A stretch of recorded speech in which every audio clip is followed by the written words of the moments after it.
welcome to NHL Nightly with your host, Jeremiah Maxwell, a.k.a. the Sports Beard, along with Pearlo Wisdom, the NHL handicapper extraordinaire, and Rico and Pearlo, goal-scoring prop dynamo.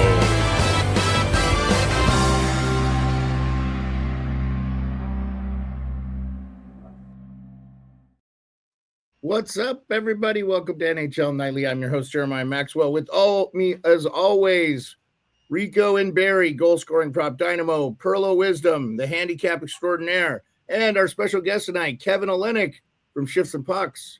What's Hello, up, I'm here. Yes, I feel like I'm in the darkness of an alley or something right now. I'm usually not at home at night, so my apologies for the lighting, but great to be here. Hello, everyone. Yeah. Well, we got to send you a ring light, man, maybe for your birthday or something. No worries, because we'd love to have you back on one of these days. And usually we go at nights. So yeah, crazy. Anyway, thanks again to Johnny Lazarus, who joined us yesterday. Today, Johnny Lazarus was a part of the 5-hour pre-show on Daily Face-Off. I know Hot Take Hockey was live for a long time today. And Johnny called the UMass Maine game, which UMass beat the pants off Maine. So that was kind of a big upset. So they're probably secure in their spot. For more of that, tune into the College Hockey Show Fridays at 2 p.m. with me and the Degenerate Bostonian, which we had that today too. Charlie says, would love to see Oilers Jets in the Western Final. Yeah, the Oilers aren't getting out of the first round, I don't think, but we'll see. They might get out of the first round, but they're not getting out of the West. No way. So, all right, we have got to get right into it, boys, and I want to hear your opinions.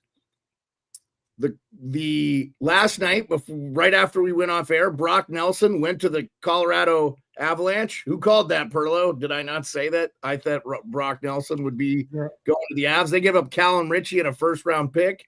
Many say it's too much, but if you win a Stanley Cup, it won't be. Yeah,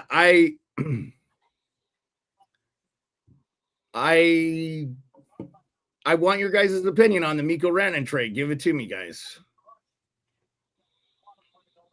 Go ahead, Pearlo. Well, one thing is Stankoven is one of the lowest in the league for shooting percentage, and we all know Carolina's problem with that. So that's not really that's not really good for them. I don't know. 2 first-round picks are probably going to be late. Yeah, it's not looking great. And 2 third-round picks. Yeah, and maybe they use those picks for something in the future or something like that to bring something else in. They got tons of cap space now, so I have a feeling they're looking in the offseason to add. But man, it doesn't look like that great of a trade. That's for sure. Yeah, I think if you break it down like Frank Saravelli, and I'll find that trait. I'll find that for you when I get the full gist of it. But yeah, Rico, let's hear your thoughts. Well, there is one winner one person that's happy in Carolina anyway. He basically pardon me, got a Rolex watch for Rantanen playing 13 games there and giving up his 96 is Jack Roslovich got a Rolex out of it. So he's probably the only one happy in Carolina right now. So yeah, I find that kind of funny, but I guess the Leafs are in on Rantanen. Kipper dropped that on Kipper and Bourne tonight too, that I guess they offered Minton and Cowan and 2 firsts for Rantanen. Yeah, I don't know how anybody is comparing this. Leafs picks are going to be just as low, and Minton and Cowan aren't ready to play in the NHL. Yeah, Carolina needs players now, so they at least got one NHLer out of it anyway. Yeah, sure, they got worse. Dallas got better. Colorado, unbelievable. I mean, Colorado knows when they had Nazem Kadri, you got to build down the middle. Center depth is huge in the playoffs, and now they got McKinnon, Nelson, Charlie Coyle, and Jack Drury. If you want to go 4 centers right down the middle, that's unbelievable. But yeah, Rantanen to Dallas is just interesting. He took the it took some money off the table, he seems, but with the tax, you're making $4 million more than 13.5 in Colorado, making 12 there a year. So, I mean, it works out in the end, but Dallas obviously sold him on it to play there, and Carolina panicked, and now they're got no Nietzsche, no Jury, no Rantanen. They lost Gensel last year. They got picks with Stankoven, and they're going into a playoff year where I basically called Carolina to win the cup at the beginning of the year. And now it's like, let's go next year. I mean, you got guys that are getting older, like Jordan Stahl. Like, you got guys that are there to win cups right now. And, I mean, to punt this another year down the road, at least they got something for Rantanen instead of letting them walk at the end of the year. But just, man, it doesn't – I wouldn't be happy. Why did you – I guess for Carolina, for me, I don't understand why they just decided, you know what, screw it. Let's go for the cup, right? Like, if you're Colorado – right, and you already said this, Jeremiah, Brock Nelson, that you may have paid too much, but if he gets you a cup, then why Carolina? That's a wide open Eastern Conference. Even if Tampa Bay and Florida adding what they did, Carolina had a shot. Well, they're not going to play them in the first round anyway. They're more than likely going to play either, Jersey, which is a beatable team.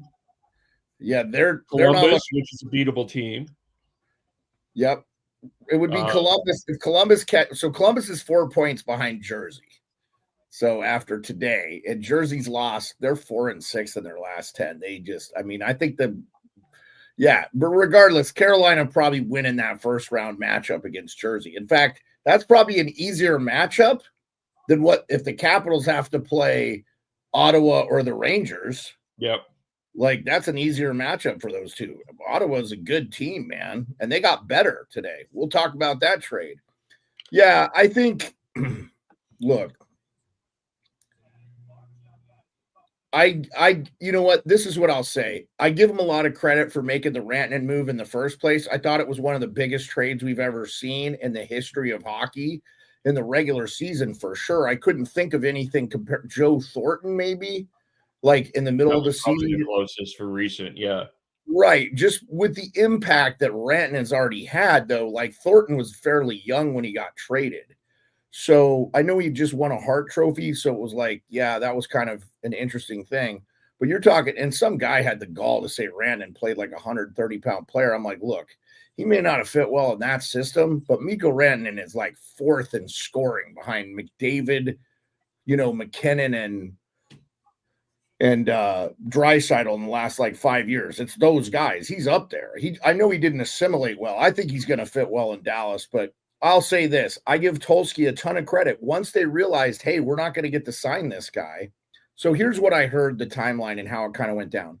So Carolina was given permission to talk to Rantanen. Would you consider an extension if we traded for you? And I don't think the player took it seriously, is what I've heard. Like, I don't think he thought it was going to happen. I think he thought for sure, this is once again, maybe you clarify with your agent what you want. Like, if you want to stay in Colorado and get I think Colorado wasn't willing to make you $12 million player. And I get it. Like, they know they can't have too many. I think too, like, they were obviously concerned with the cap. I think after they moved Rantanen, we kind of got some of that cap was going to be a lot bigger than people thought it was. Everybody's like, oh, do you think Colorado would have moved it? But it sounded like they were okay. But look, they got two players for the price of one. Usually when you trade a better player, you don't get the better deal. I liked the Natchez ad. I thought with his speed and stuff, he was going to fit really well into that Colorado team. That has been the case. But Colorado is still, I think they're still in that first wild card, but they're coming. Like, they're coming. They're tied with Minnesota, but Minnesota has a game in hand. They're coming. Minnesota's been devastated with injuries, so they could end that. So we could see Colorado and Dallas in the first round. That's going to be an interesting one. Okay. You guys, I feel like we talked about the Rantanen trade. Anything else you guys want to say about the Rantanen trade?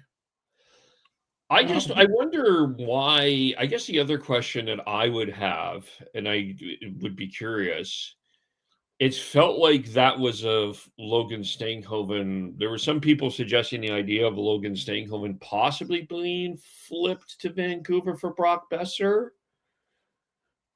or something like that. It just kind of surprised me that Carolina didn't do anything else. Well, Kevin, I'm going to ask There's another angle to that. I think Rantanen really, really didn't want to be in Carolina. And he kind of made that clear. And they were like, do you want a guy who doesn't want to be there for the playoffs? Yeah. No, So I agree with that. If he says, my agent talked to Dallas, they're interested. They got Hints, they got Heiskanen, they got a whole bunch of Finns over there. That's where he wanted to be. And so they said, you know what, we better get something for him. And Pearlo, he can stick it to the Colorado Avalanche for trading him. They're in the same division. And they're going to, they might face it, and you're right, and they may face in the first round. You already talked about that, but like, good grief, I'm just kind of, holy smokes. I have to say, I think it's more than likely that they will face in the first round. Yeah, it's going to be interesting. Yeah. Dude, does Dallas play Colorado in Colorado this year before the end of the year? Because game 1 of the playoffs or game 3 in Colorado in the first round when Rantanen's first game back there. Imagine tribute video or no tribute video. I think you'll get a tribute video for sure for Rantanen. Yeah, they got to play. I just wonder the timing of it. Well, they probably will do one. Yeah. So Josh, our friend Josh is in. He says, I think Mikko was blindsided by the trade and immediately wanted revenge. Yeah. Well, he has it for years. I agree. And the thing from the Carolina Hurricanes perspective, look, here's the one thing I'll say. Yes, you're getting long in the tooth when it comes to Jordan Staal and Brent Burns. But you have a lot. Aho's not old. Jarvis isn't old. You know, they've got some youth in that team, and they've got Morrow, they've got Blake, they've got a bunch of kids who really haven't come in and filled. They are going to be competitive for a very long time. And now you just add extra draft capital to a team that's not afraid to admit, one, they made a mistake and they moved off from it. What would have been worse than not trading Rantanen, keeping him, getting bounced in the first round or the second round, not doing anything, and then losing him in the offseason anyway?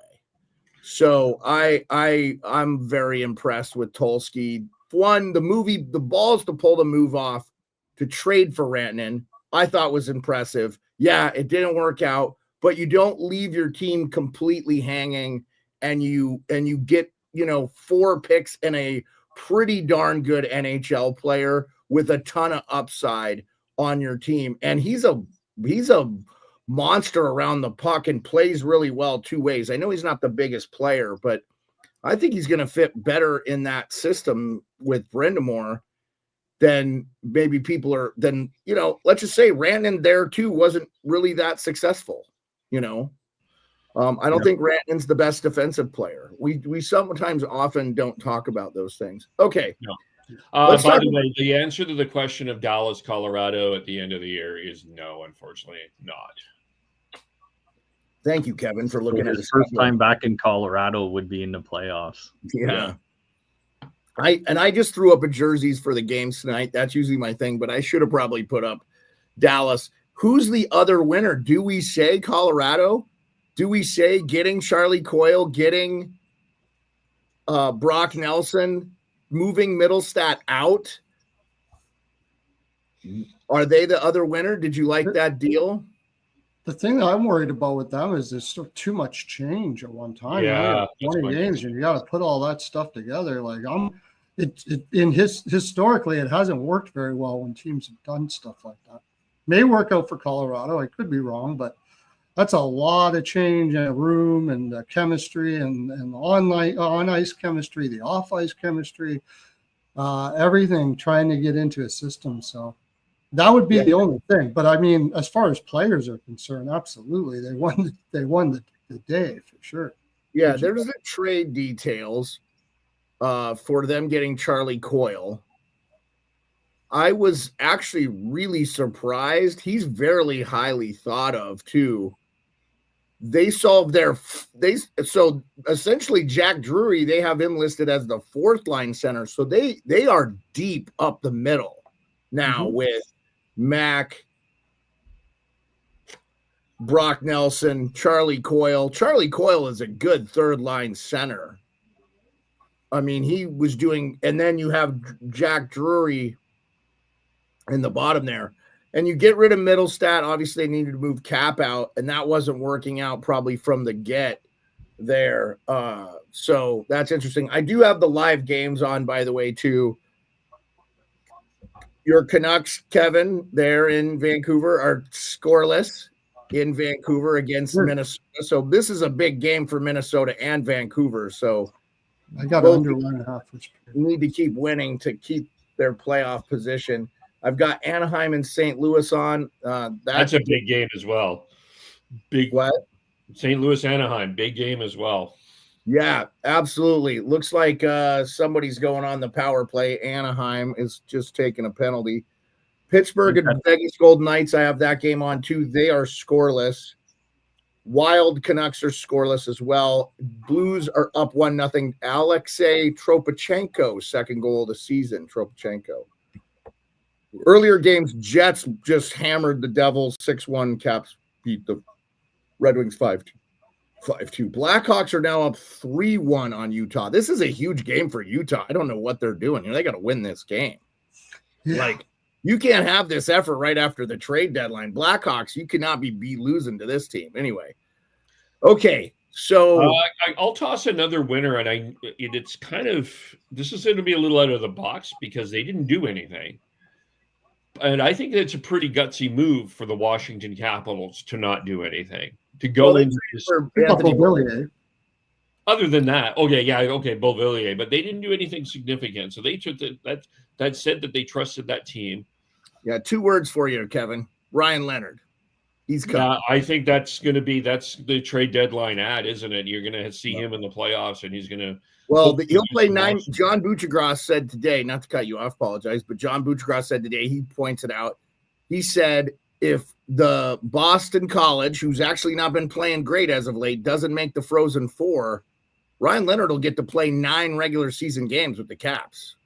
So that's also good because that doesn't count as his first year being burned because it's less than 9 games and none of the playoff games count. So we've seen this where rookies come in and make an impact in the playoffs. And this kid is going to be, a very big ad. And they needed to probably add Beauvillier because of the news of Sonny Milano. I think otherwise they were prepared to not do anything. They're really, I heard they might have been on Besser. I wanted to ask you this, and I'm going to pop off the screen, but I want to hear you guys' thoughts on this. Kevin, I was really surprised about the inactivity there in your home city of Vancouver. What was happening there, and why did they not move Besser? Or are they still trying to compete for a playoff? I mean, to me, it's like, what are you doing? Are you a playoff team? Do they feel like they're going to make it? They're behind Calgary, obviously, by 1 point, and they have a game in hand. But Calgary is coming off a overtime loss. But I just I really want to know what your thoughts are, and then would pass it over to Pearlo and Rico on that. Here, well, it was a fascinating day in both Calgary and Vancouver because both teams, actually all 4 teams in that playoff race, did not make a trade today, other than Utah making the Shea Weber move, but no one really added anything today. And I mean, the talk with Besser is Patrick Allvin said, the quote is, if you would have saw what the offers were, they were.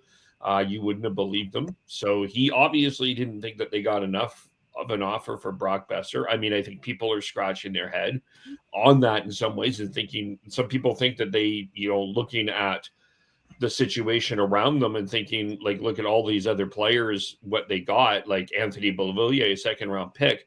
But the Canucks, for me, the Canucks don't need draft picks. The Canucks would have needed some players to at least kind of compete to be in you have to compete in the playoffs. Like if you're in a playoff spot, I don't think that you can sell your franchise away. Hopefully you've got Pettersson going in the right direction. And I'm going to bring another bold hot take here in a moment. You got to get Quinn Hughes healthy. You got to get Thatcher Demko healthy. And here's my hot take on Hot Take Hockey. I think the Vancouver Canucks can beat the Winnipeg Jets.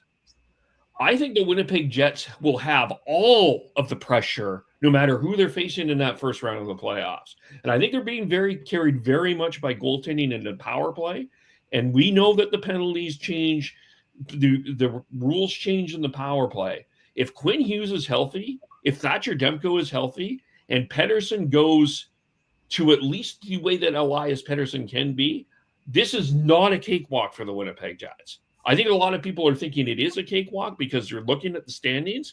But if you look closer at that matchup, the Canucks improved that blue line. I would argue it's competitive to the Winnipeg blue line. I mean, the forward group, that's a different story because you've got Scheifele, Connor, and Velarde, which is an amazing line. But I would not be, if I was Winnipeg, I would not be booking your second round ticket if you're facing Vancouver. I think you're in it for a tougher match than a lot of people are giving them credit for. And they've gotten the goaltending from Kevin Lankinen this year. So if they get Demko healthy, if they get Quinn Hughes healthy, Quinn Hughes is one of the top 5, top 10 players in this game. That's not an easy series for Winnipeg. Should they have got traded? I mean, I think ultimately, both. I don't know if Besser really wants to leave Vancouver. I think he ends up signing. Pius Suter, I think a lot of people thought that he would be traded, but that's a really valuable piece. He's got 15 goals. He's versatile. He's cheap. I think he's got a chance to be overpaid in a free agency in the offseason.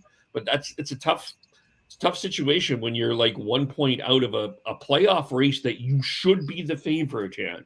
Not Calgary. You should be the favorite in.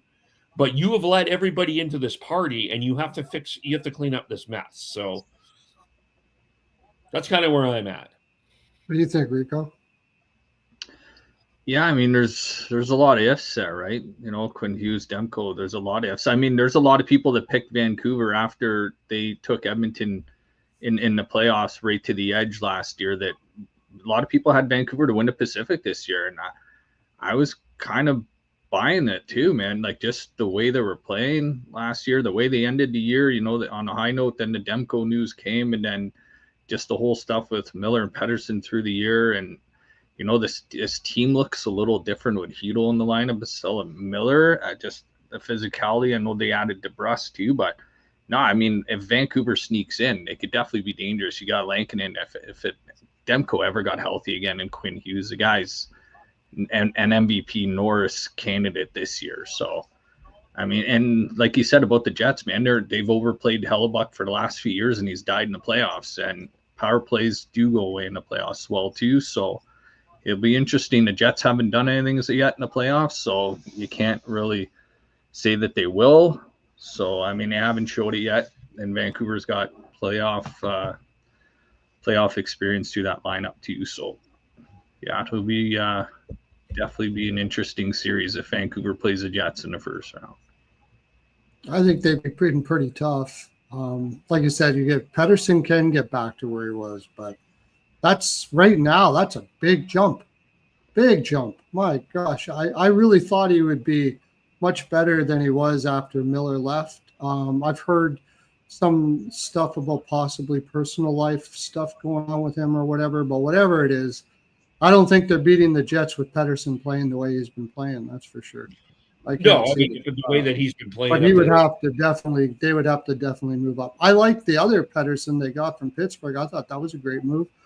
As far as Besser is concerned, they said they didn't get much. Doesn't he have? Yeah, this is his last year, so they're forced to resign him now. They have no choice, and I guess if they weren't getting much of an ask for him, I'm guessing that's because they talked to his agent and the agent told him what kind of contract he's looking for, and they were like, nah, I'll pass. That's what I'm thinking. They didn't like him as couldn't find anybody that could find the fit on the wing for a rental. And so because he was a rental, they didn't get much. They didn't get much action. So they ended up being forced to sign him now, I figure. And if he's asking for more than what he's making already by a significant amount, that could be difficult for the cap and difficult for them because he's been fairly inconsistent in his career. And I think other general managers saw that too and said, you want 8.5 or 8 or whatever for how many years? And, we're not sure what Besser is completely. He should be a 40-goal scorer with the shot and the speed, but he's up and down quite a bit. So I think that's pretty much what happened there. And I think they're forced to sign him now.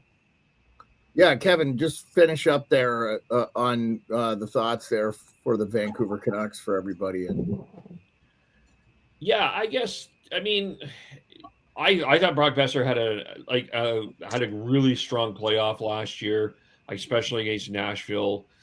Yeah, until he got hurt. I mean, of course, revisionist history. If Demko plays, if Besser plays Game 7 against the Oilers, we can revise that for whatever. But it didn't happen. Oh, they could have won for sure. I had him winning. I picked him to win. I did pick him to win. But by the way, I also had the Canucks third in this division this year. I think everybody slept.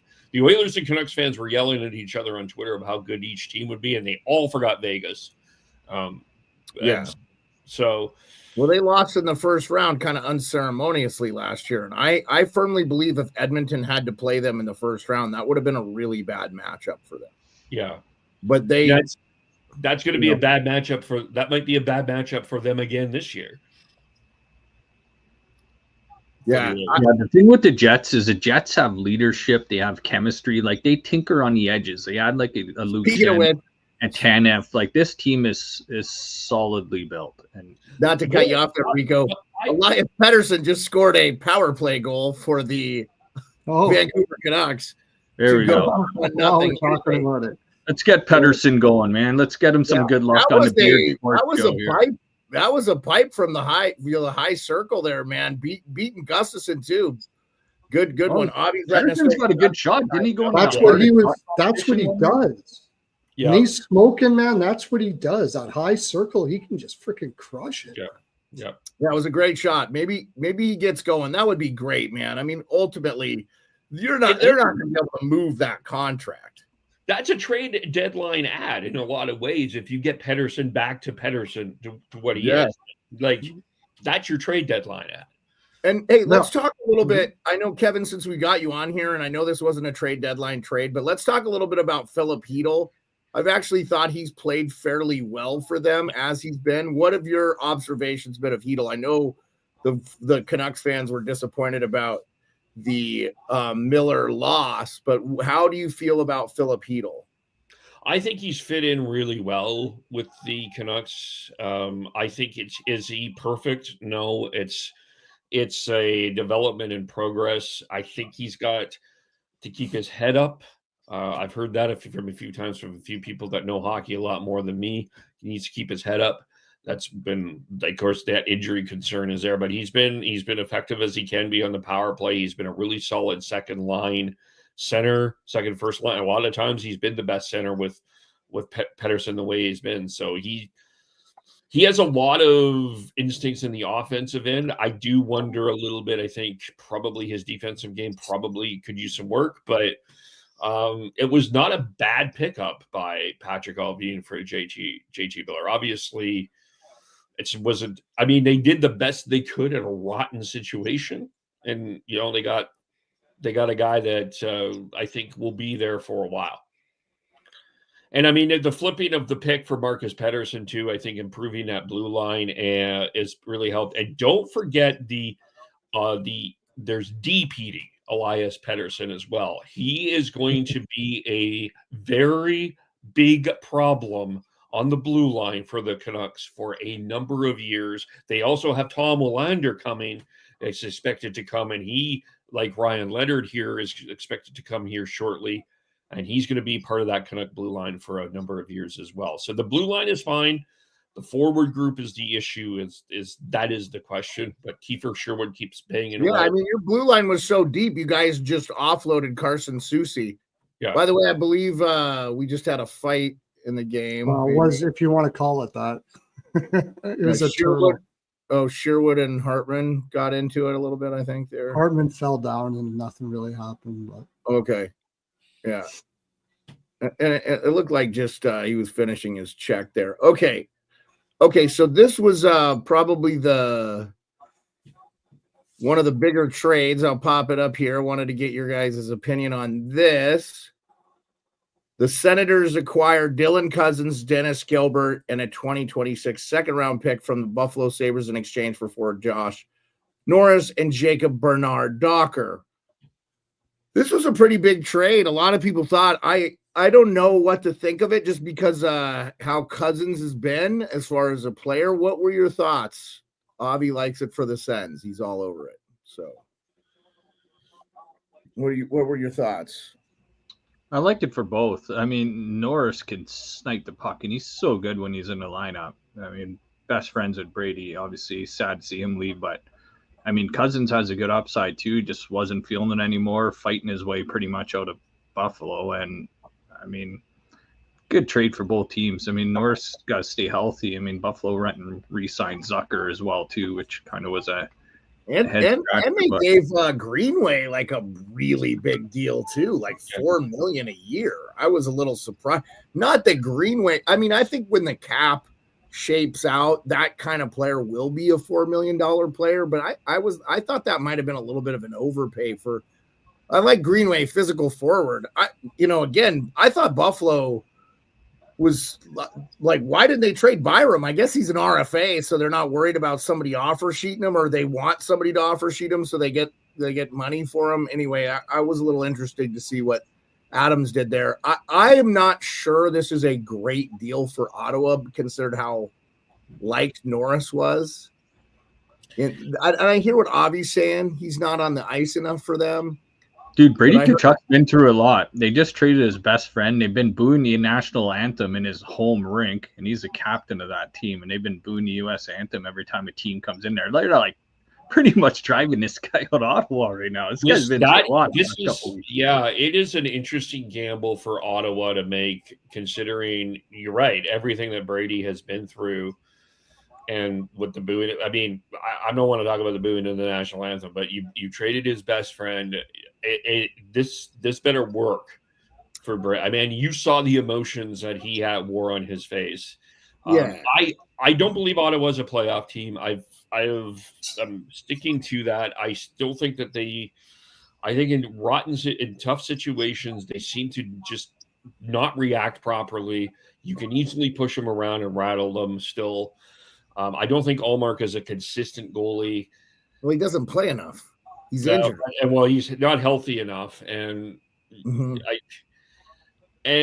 don't know what Dylan Cousins is. I guess we haven't really. He had the 130 goal year, and he's been in Buffalo, and it's. I don't know. I don't know if I like.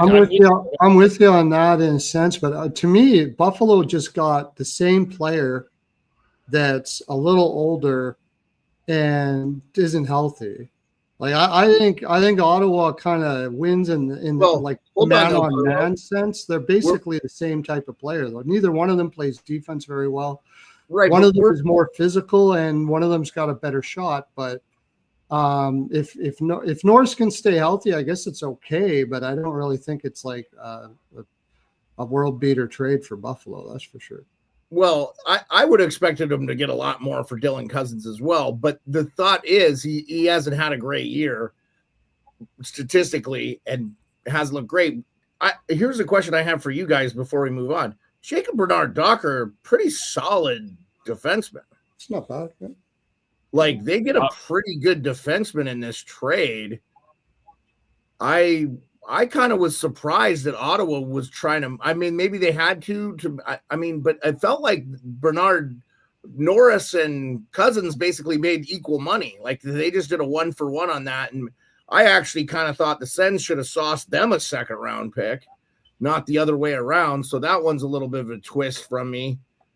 But JBD was on waivers earlier this year. He cleared. He's a top 5 pick, if I'm not mistaken. He was up there. Yeah. I mean, that will say that Buffalo does need a right shot defense. I don't mind that blue line. I don't mind Buffalo's blue line with Power and Dahlin and Samuelson and Byram, if whatever is going on there. But it feels like they did get a right shot. I mean, I guess there's a lot of project there as well. Did Henry Yokoharu was supposed to? Did he end up moving today? Oops. Yeah, he got traded to Boston. Oh, did he? So I thought Yokoharu was great in the Four Nations. Like he had to pick up some slack for his country and ended up being like the top right shot D for them. I thought he was solid. So that was an interesting one. Everything okay there, Kevin? You spill something? No, I'm good. I'm good. It just You good? I dropped the light. I dropped my secret light here, so I picked it up. I'm all good. We still can't see you. Like John. Shea Weber got traded today. If you didn't know that, the Chicago Blackhawks picked him. Another tribute video. Yep, Yeah. Victor Soderstrom and Akurati. I didn't know there was 2 Ratis in the thing. Seattle sends Brandon Tanev to Winnipeg. I liked that pickup for Winnipeg. Everybody forgets Tanev played there like 3 years, so that was a nice homecoming there. Yeah, he was running down the hallway with his hockey bag in his hand earlier tonight. Like he was like running to the Winnipeg dressing room with his bag. There's a video on the Jet site. It's like, oh, that was quick. Cool. Yeah.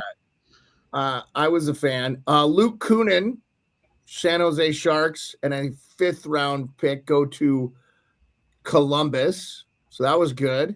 Also, Winnipeg adds Luke Schenn from Pittsburgh in exchange for a 2nd round pick in 2026 and a 4th round pick in 2027. You know what's funny with that, Beard?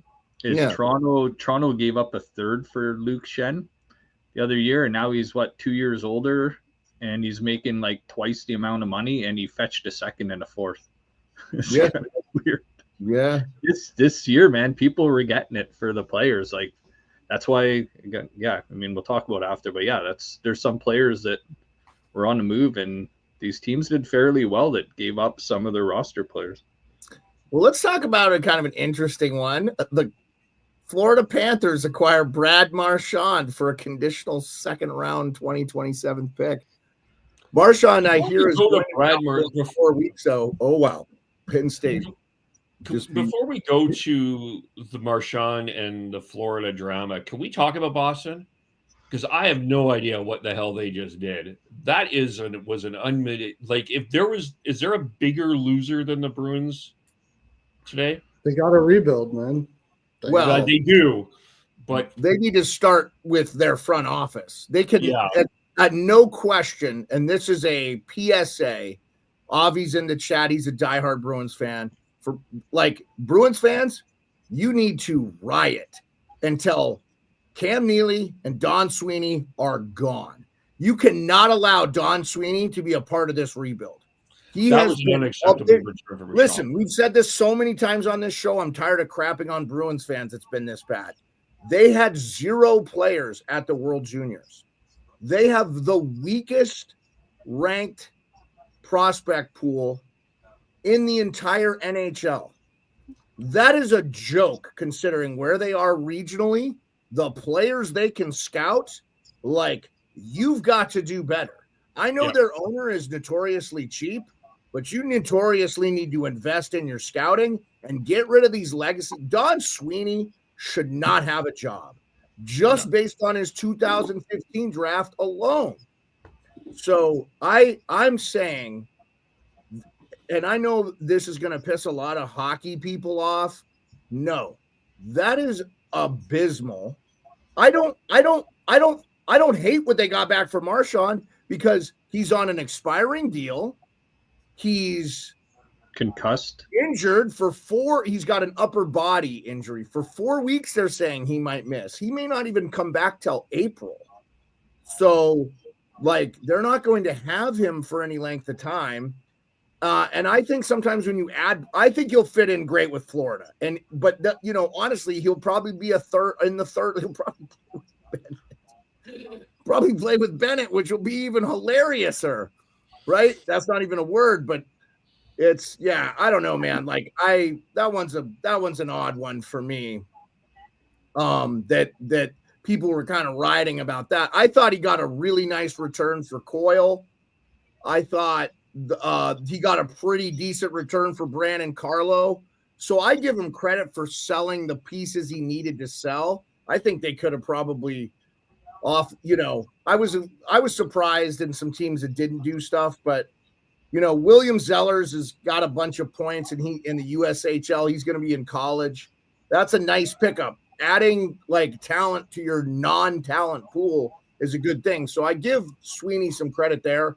But if I'm the fans, I'm like, hey, moving forward, we're getting a new group of people in here. It needs to be no more Cam, no more Don. And I think that's the general consensus I hear from Bruins fans. But look, let's just be honest. Outside of one season like 2015, the Bruins have been in the playoffs and they've made it to 3 Cup finals since 2011.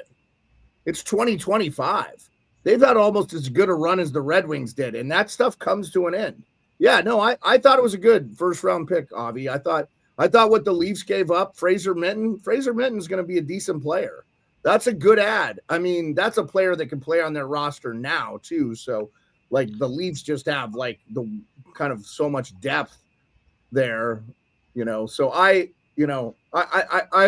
interested to hear what you guys say, but I mean, what do you think you were going to get for Marchand injured, like with nothing left on his, an expiring deal?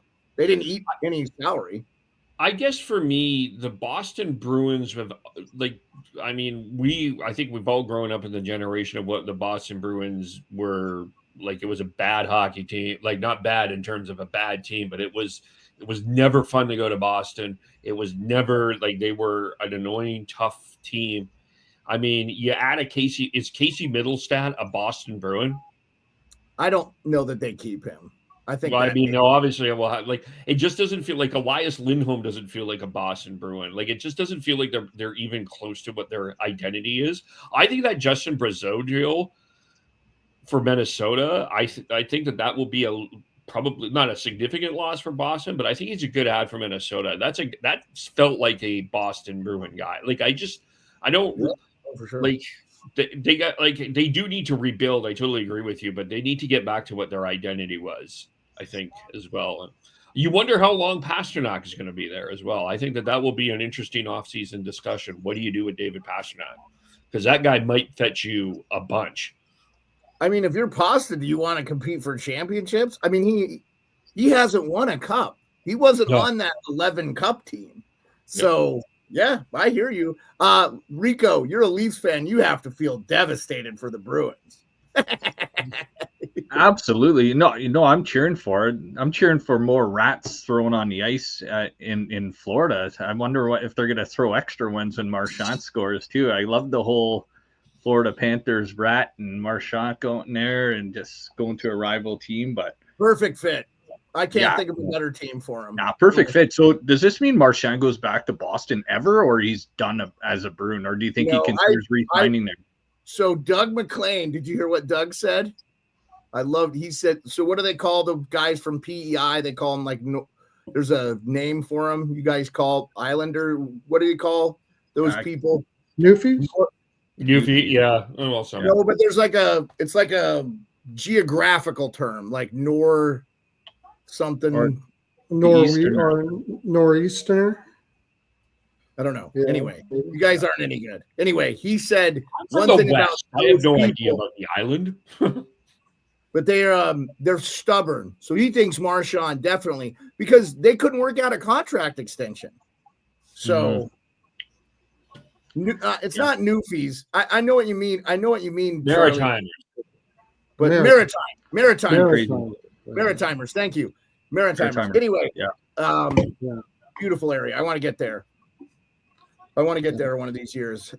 So I thought a really low-key pickup was Fabian Zetterlund, too. Yeah, that was a good pickup for Ottawa.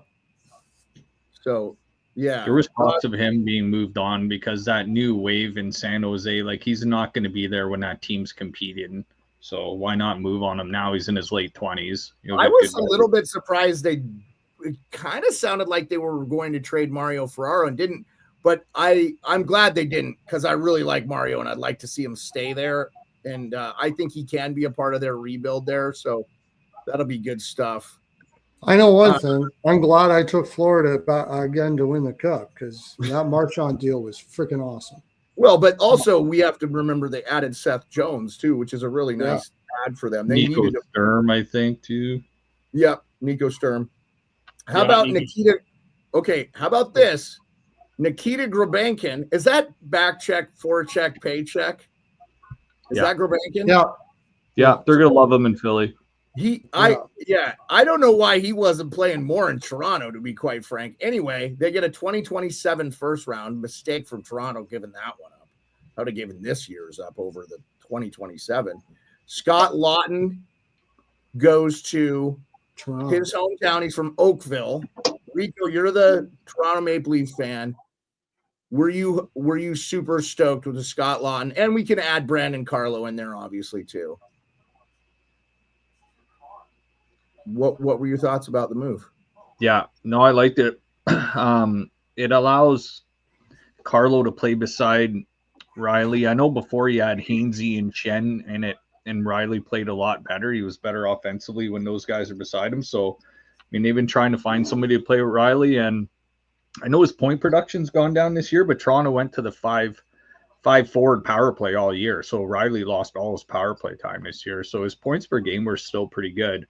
But now you can slot him with Carlo, put McCabe, Tanev together, and OEL, Lekman, Larson can play on the third pair, who he was playing with in Florida last year. He was playing with Kulikov on the third pair, and he could play up and down the lineup, OEL, when needed. So now you got Benoit and Myers as your sixth, basically, defenseman. So it slots everybody a lot better. And Brandon Carlo's spent over, I read a stat today, Brandon Carlo's spent over 78% of his shifts in the defensive zone this year, and he's come out as a +2 player on that Boston team. It's like a +163 for his career or something like that. So he's got term. Boston 15%. So you're getting like a $3.4 million defenseman for the next couple of years after this, which is insane value in my opinion. I totally agree. I didn't even know they ate on his salary. I thought they were just the moves that open up, because he only made like 4.1 or something. So it was a good deal. So yeah. And Lawton, they ate 50%. The kid's going to play third line center. And if the Leafs don't do anything in the playoffs, it's because the big guys that are making the money aren't showing up in the playoffs. It's not going to be like, oh man, we got Lawton and he didn't do shit in the playoffs. No, this guy's going to be a good two-way player. Him and Carlo are going to provide physicality and toughness and punch back when the Leafs start getting into a physical matchup against either Ben or, whatever, Cirelli. So no, those are two perfect players. And the Marchand deal broke right before that Carlo deal, and guys at my work are like, oh shit, we didn't get Marchand. I'm like, no, we got Lawton. We just need a right-handed shot defenseman. I swear, I walked away from my desk and not 5 minutes later the Carlo deal was announced. I'm like, perfect, that's exactly who we need. Yeah, Hot Take Hockey went nuts. I saw his reaction. He was really stoked. Playing D like division or AAA, whatever. He was a pretty highly touted defensive prospect at one point in time in his life before he had health issues and stuff. But Kevin and Pearlo, do you guys have any thoughts on the Leafs? I know they're kind of, perpetually underwhelming as far as the playoffs are concerned, but I think they could go on a run here. I said I could see them in the conference finals. I love their ads. I thought Tree Living made measured trades, and they held out for the players they needed. Lawton, and if you'd have told a Leafs fan you're going to add Lawton and Carlo at the deadline, I think most of them would have taken that. Yeah. Well, first of all, the reason the Flyers did not get the 2025 first round pick is the Leafs don't have one. That's the first thing, just looking that up. But this was a very Brad Tree Living trade deadline. That's what he does. He finds value in some of these players. He doesn't always win the swing for the fences trades, but he'll find these little trades that will eventually help you along, like the Scott Lawton. This is very much a Brad Tree Living constructed team when you look at it. Like with Chris Tanev is back.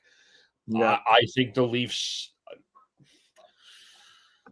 I do think the Leafs I think the Leafs need to get away from Florida. They got to win the division and face one of those wild card teams. In terms of matchups, I don't like that matchup against Tampa, but I actually think they match up pretty well against Tampa. I think they will play against Tampa better than they would against Florida. So I think if they're the 2-3 and they end up playing Tampa, I think they're okay there. And if they have home ice, which right now they would have home ice, I think they're going to have a hard time catching Florida. I think Florida's going to win that division. I think the Leafs do have a game in hand on them, but that would tie them with them. So we'll just have to see how they play. Their last 10, they're 7-2-1, so not terrible, but they have lost 2 in a row. So yeah, I think if I'm a Leafs fan, I'm less scared of Tampa. I just watched Tampa struggle to put away Buffalo, and that game was 6-5. That's a weird thing. They've struggled against Buffalo all the time. It was outrageous. I think Buffalo beat them 4 games in a row. Yeah, I think the last 4 times they played, Buffalo beat Tampa. So it's weird. I don't know why that is, but they always struggle against Buffalo for some reason. Yeah, I think defensively, though, there's something missing there with Tampa for me. And the fact that they got rid of Eyssimont in the trade, I thought they gave up a lot for Bjorkstrand and Yanni Gourde. Now, I would take either Bjorkstrand or Gourde over Eyssimont, so I think they did well. Well, no, I totally understand that. They also threw in a 2nd-round pick and a 4th-round pick, right?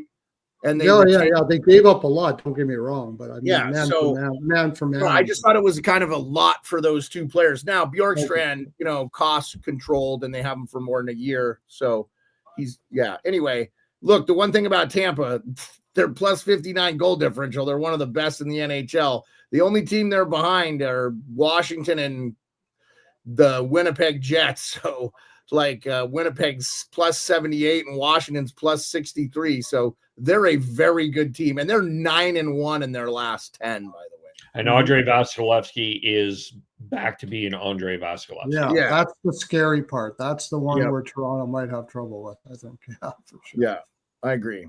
Okay. The Bruins did get Henry Jokiharju, is what I'm saying. Yeah, I mean, they needed to replace Carlo. I don't hate the Jokiharju ad, actually. We'll see how he does on a team. We'll see. I mean, it's going to be interesting to see what Boston is. There were a lot of Bruins fans going through it on Twitter. If you're a Bruins hater, go like Mikey Grinelli was getting torched by the Chicklets boys. Poor Mikey Grinelli. Colby Armstrong and Ryan Whitney were dragging poor Mikey Grinelli through the fucking mud today, man. Armstrong put up a picture of Edward Scissorhands and then Mike Grinelli right beside each other because Grinnell's hair was everywhere. He just looked stressed like well, he had it nice and combed back, but by the end of the show, he looked like that, Rico. So well, the thing is, Boston traded in their division too. Like they sent Marchand to Florida and Carlo. I think he probably had a say in where he went, man. For sure, I think absolutely. Like he, with the captain, had been there forever. Like, is he the last guy from that Cup team? I think he is. From the Cup team, yeah. But I was just thinking, too, from that record-breaking season, what did Boston win, like 62 games or something? Yeah. There's only, think of the players left from that team. You're David. By the way, sorry, Utah tied it up, right? Just let you know. Oh, no, nice. I didn't see that. I lost a feed. I have the draw on that game, too. So, who's there from that team? McAvoy, Hampus Lindholm, Pasternak, Swayman. I got the tweet here. Pasternak, Hampus Lindholm, Pavel Zacha, Charlie McAvoy, and Jeremy Swayman are the only 5 guys left off that team. And that was only 2 seasons ago. Hey, man, life comes at you fast. And it was Brad Marchand was this close to putting Florida out of the playoffs a couple of years ago, and now he's with Florida. Too.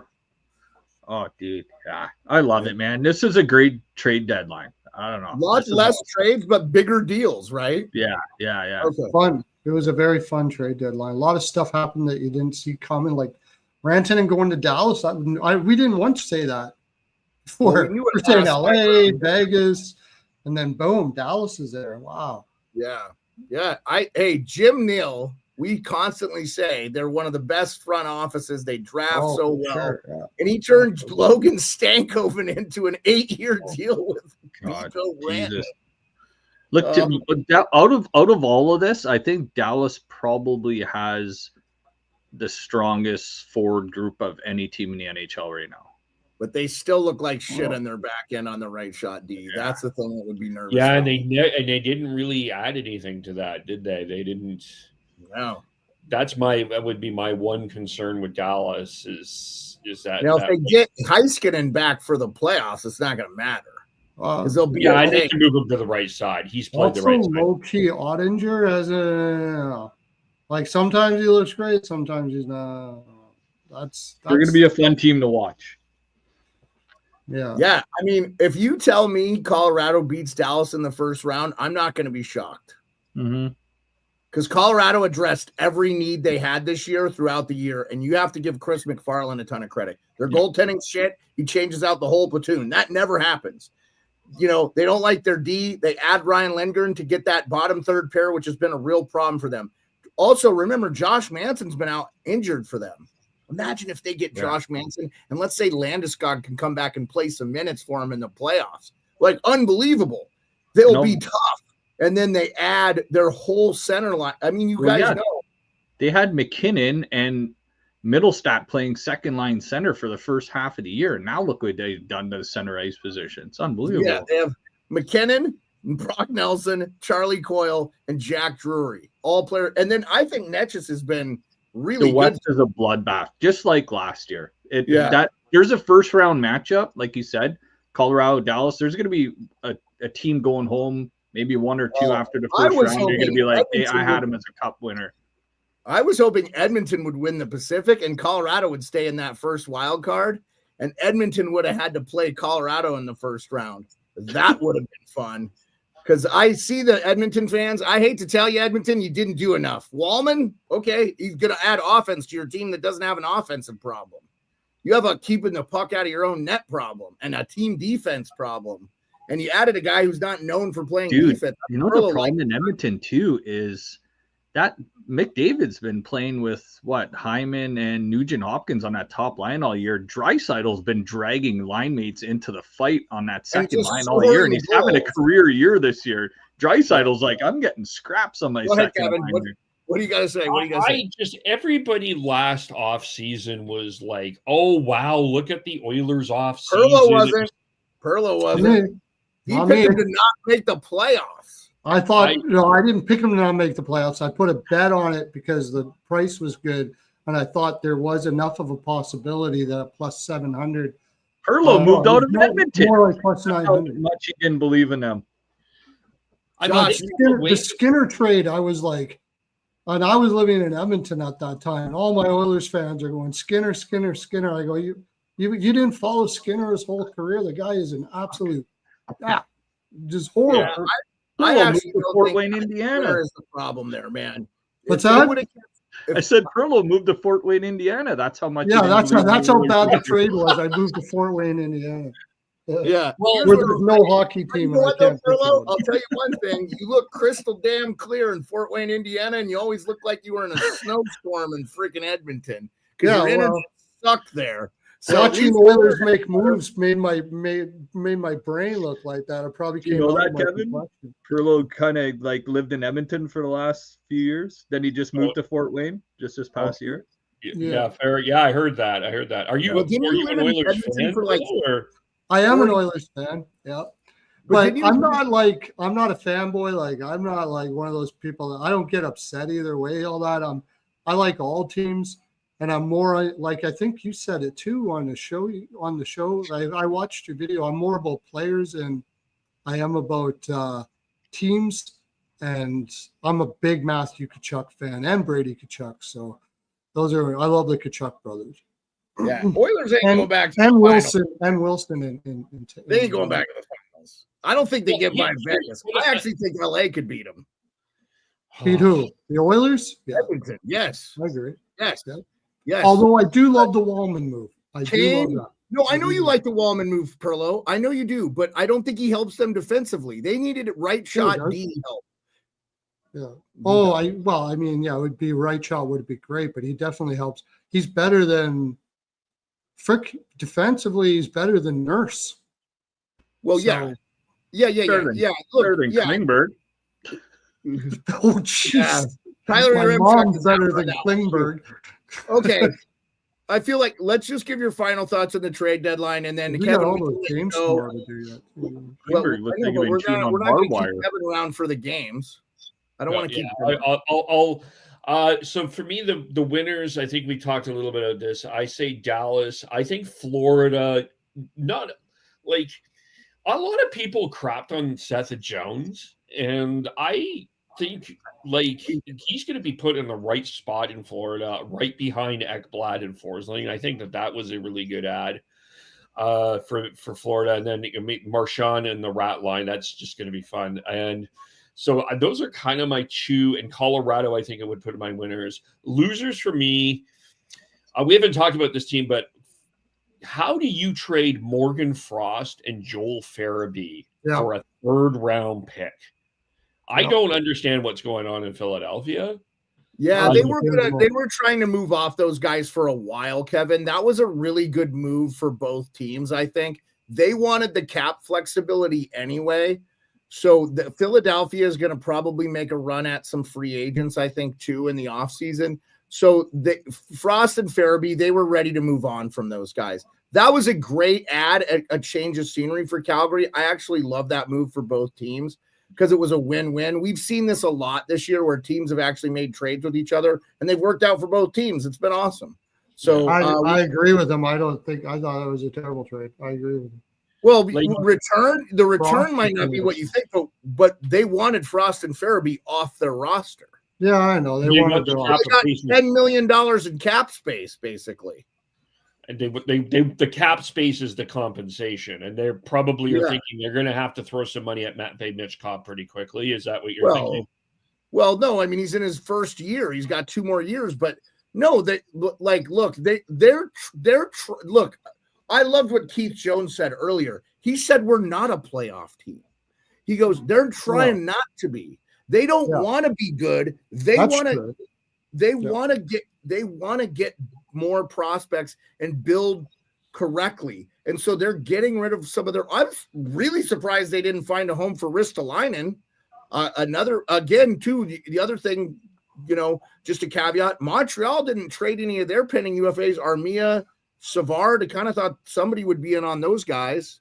But they're right in the playoffs. I think Montreal's got an opportunity to at least fight for a playoff spot, which they haven't done in a while. And I think it's just going to give those kids that experience. I think that this has been the talk in Calgary and Vancouver, right? It's why are you're going to get caked in the first round. Why are you even bothering? And I just disagree with that. I think you battle for that playoff spot. Well, Kevin, it's money. It's money. They make a ton of money if you make the playoffs. And if you make the second round, you're in the green.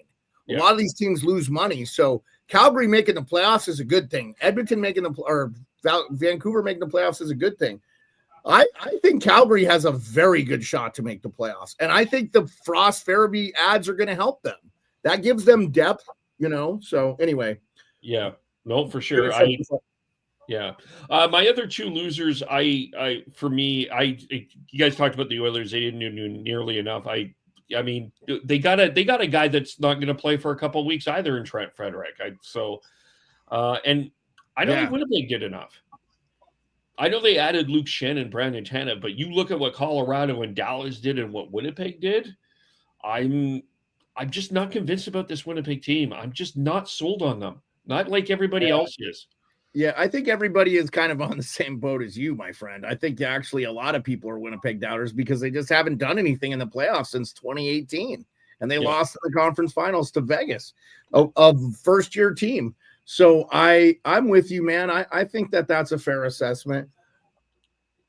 I think Cheveldayoff's done a hell of a job considering they're in Winnipeg. It's hard to get people. Oh, totally.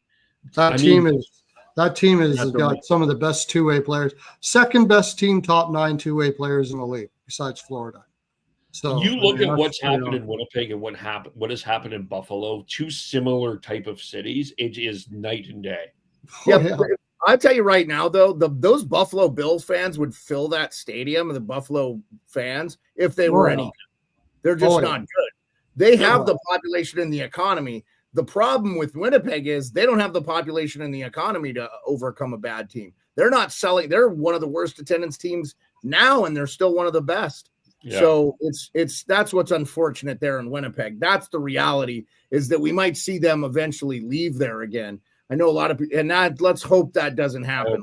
I don't want to see it happen for sure. Winnipeg is the lowest paying province in Canada by a long shot for salaries and stuff like that. Well, and it just makes sense, man. It's like, it's all farms and stuff, right? Like there's not really a big epicenter. Winnipeg is the epicenter there. So they're just ultra conservative. That's all. Rico, why don't you get your winners, and then we can let Kevin go, and then we can do previews. Are we doing all the games for tomorrow? Oh, yeah, but we're gonna not keep Kevin for that, Perlo. I've said this like 8 times. That's fine. I know. I'm not talking about Kevin. I'm talking about. Yeah. We'll go through the games. We'll go through the games. Yes. Okay. So Rico, do you have any more thoughts? And then Kevin, we really appreciate you. Tell everybody where you can find your stuff. Okay. Well, we could talk Flames and Canucks. We recap the Flames trade deadline after the trade deadline, which they did nothing. We discussed if that was a good thing, a bad thing. We'll discuss if the Canucks doing nothing is a good thing or a bad thing on Sunday with Sean. I work with a lot of beards, and Sean has a big beard, and Devin has a big beard, and you got Chris and Tyler. Tyler, by the way, an official, so he always gives a very different perspective in terms of how the rules should be conducted. So you can check us out at Shifts and Pucks, Facebook, YouTube, Twitch, and subscribe wherever you get your audio. Awesome, man. Appreciate you. Well, Kevin, I appreciate you coming on like you asked to, and I was like, absolutely, man. I'd love to have you on. This is the first time you've been on my show. I've been on yours a handful of times, so I appreciate it, man. It was good to have a chat with you. We'll have to send you a ring light for Christmas or whatever.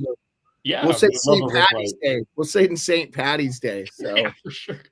Well, hey, I appreciate you, Kevin. Thank you again, man. For good insight from Vancouver and stuff. So we definitely want to have you on again, and appreciate you very much. Thanks a lot, man.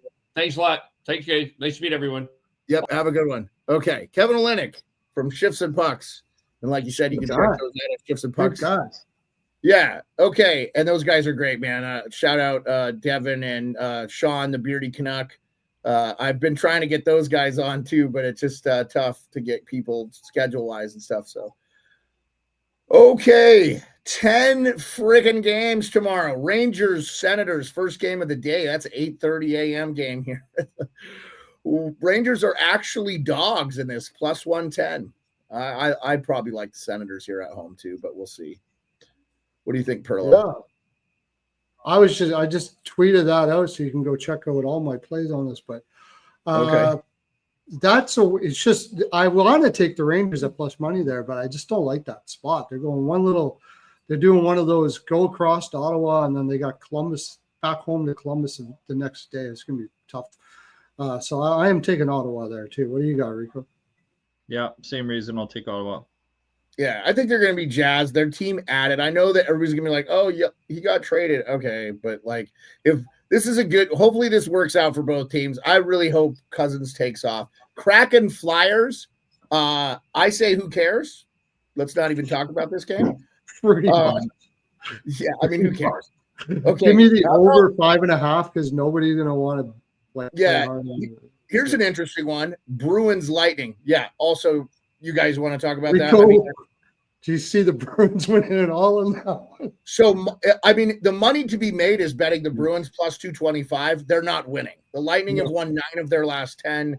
They're minus 278. This makes no sense to bet it. Like, you ever see Will Smith in that room on the Fresh Prince of Bel-Air when he goes back to the house and he's just in that empty room looking around? That's David Pasternak in Boston. Right? Exactly. Just lost their captain. Come on, man. That's going to be Lightning minus 0.5, team total over, minus 1.5, everything. Like just all Lightning. That's gravy money there. If they lose that game, it'd be funny, actually. Kind of funny. Good night, Josh. Appreciate you, man. Our insider, appreciate you. Yeah, Rick with the update. Looks like, did Utah win in overtime? Did they win in overtime? I think they won in overtime. I have in regulation, so that's not good. I'm ready to fast forward to the playoffs right now. Yeah, well, you got to. I mean, yeah. Oh, maybe they didn't. I don't know. Mike and iPad keep freezing up, man. Good God, dude. No, it says it's still happening.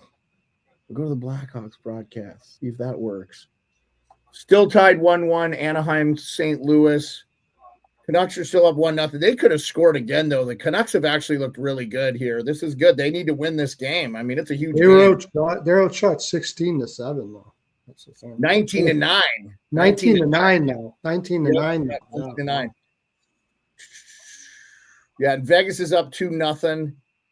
and then the other games are final. Okay, so Sabres, Panthers, I think, again, another team. This is a mismatch. I'm not interested in this game at all. Would you bet the Sabres at plus 225? No. Chicago wins in overtime.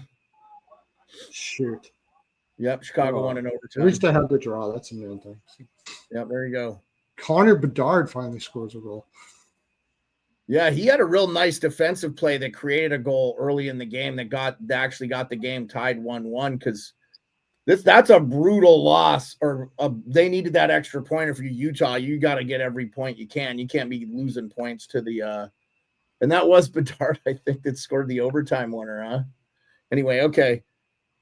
Avalanche Leafs. This is a great game. Leafs are plus 124 in Colorado. Now, they're probably not going to have all those players. What do you think there, Rico? After that game in Vegas, I think the Leafs come out with a pretty good effort here. So I thought they played a good game. I thought the Leafs were not bad in that game at all. They just didn't get saves. I'll take a draw here. East versus West Coast, two good teams. Both need a point. Obviously, Avs money line. I'll put a little bit on the draw, but I like the Leafs. Nice. Plus 124. Too much movement for Colorado. They got to get all that together, and all these players they haven't played with each other before and stuff. Like, give them some time, but I think tomorrow it's not going to work out. Well, Brock Nelson's already there. He's already there.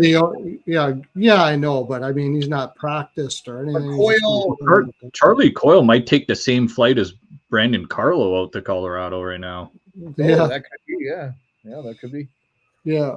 Okay, I like the Leafs. Habs Flames, huge game. All these games are on the same time. Habs Flames. That's a big one. Plus 114 Habs. I kind of like the Habs in this one. What do you think, Pearlo? I do like the Habs. It's a tough spot for Calgary, although it was a tough spot for Calgary against Dallas, and they freaking played awesome. But coming home after that trip, I mean, they got to get tired eventually. And Montreal, those young legs are just flying right now, so I'm going to take Montreal. What do you think, Rico? Me too. Horrible spot for Calgary. Rick says both will be there for the Avs games per Brad Tree Living. So you'll have your new players, Rico. Mm-hmm. You're taking the Habs too, Rico, plus 114? Yeah, bad Calgary spot. Okay, Hawks Predators, we're not going to talk about that game. No one cares. Blues Kings, another back-to-back for the Blues, though. I like the Kings here at home. I think the Kings, they got to win. They got to get back on winning. They add Kuzmenko. Didn't have to give anything up for him. That's a nice little extra depth scoring piece. He could fit in there. They got, there's a big Russian community in LA. I think he'll feel comfortable there. They got Russian restaurants and all over the place and stuff. So, yep. Connor Bedard scored that overtime game winner, right? Panger's with him. Okay. What do you guys think? Blues, Kings. LA. Yeah, it's also an instant revenge spot because St. Louis just beat them. So, yeah, it's a bad spot for St. Louis. LA, yeah. Stars, Oilers in Edmonton. Oh, my Lord. Dude, this is a wicked hockey night in Canada matchup. By the way, Mikko Rantanen instantaneously becomes the leading goal scorer for the Dallas Stars with 27 goals.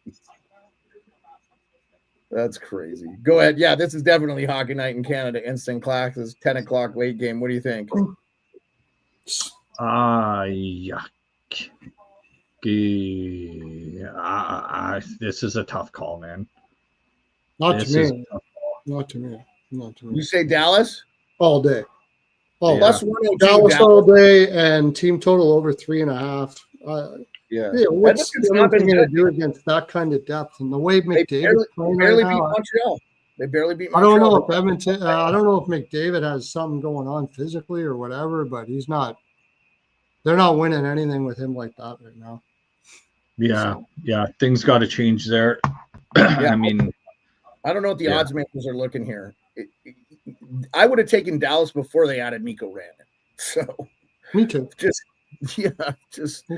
saying. I'm wearing the Dallas Stars hat tonight in celebration of them getting a big player. Okay, the last game of the night we're not going to talk about. It's Islanders Sharks. That's a game the Islanders have to win if they want their playoff lives to be open. They'll win it. That's when they'll win. Yeah. They will. Sharks are off that huge, long-ass road trip. Well, and they traded like half their roster again. Like they traded like Zetterlund and It's more guys. I mean, they really the Islanders will actually destroy them tomorrow. It's going to be like 6-1 or something like that. Yeah, I think so. All right, boys, that is the show. There is some games on Sunday. Obviously, we won't have lines for those. I can highlight those real quick. 8 games on Sunday, so 18 games over the weekend. We'll be back Monday. The big games on Sunday, Jets, Hurricanes, that's an interesting one. Blue Jackets, Rangers is a significant game on Sunday. That's a significant game. And then Stars at Canucks, Kings at Golden Knights. Those are interesting ones. Kings usually take it to the Golden Knights, so it'll be interesting to see. The Kings have really beaten up the Golden Knights this year, so that'll be interesting. So Monday we'll be back with a 4-game slate. The game of the night probably there, Utah Hockey Club versus the Maple Leafs and the Red Wings at Senators.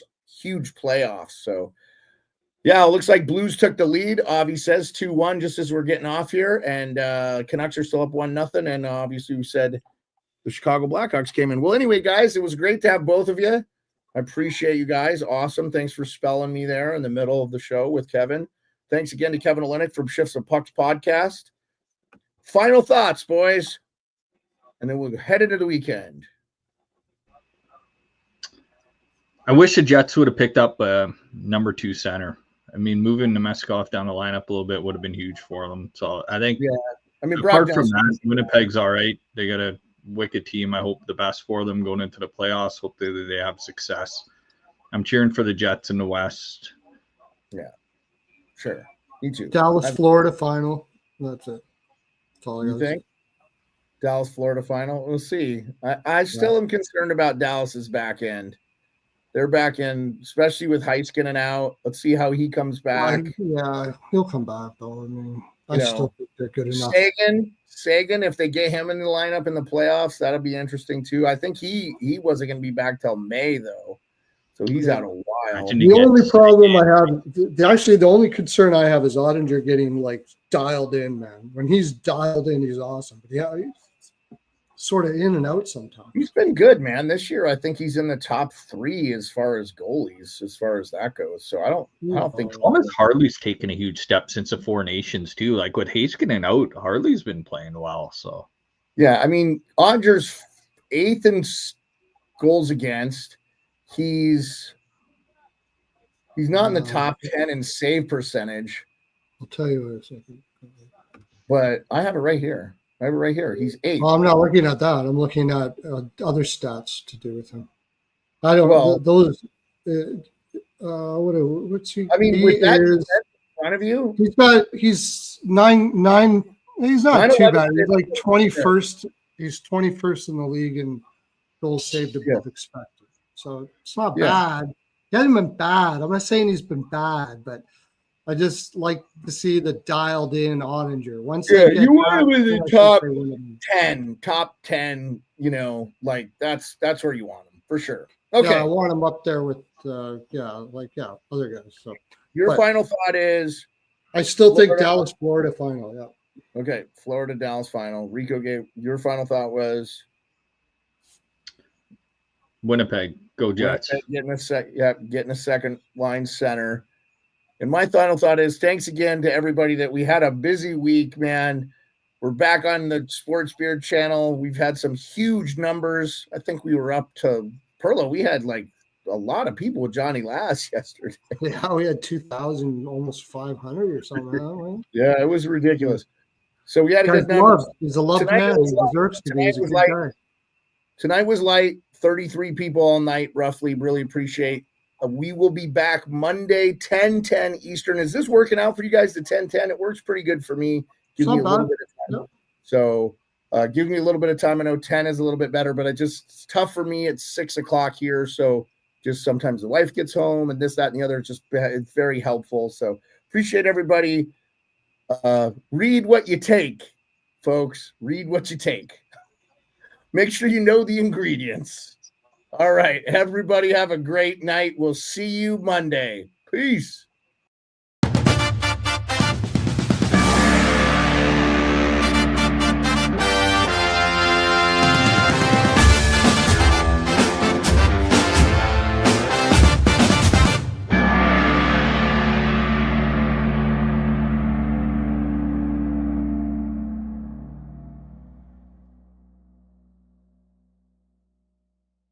count. I never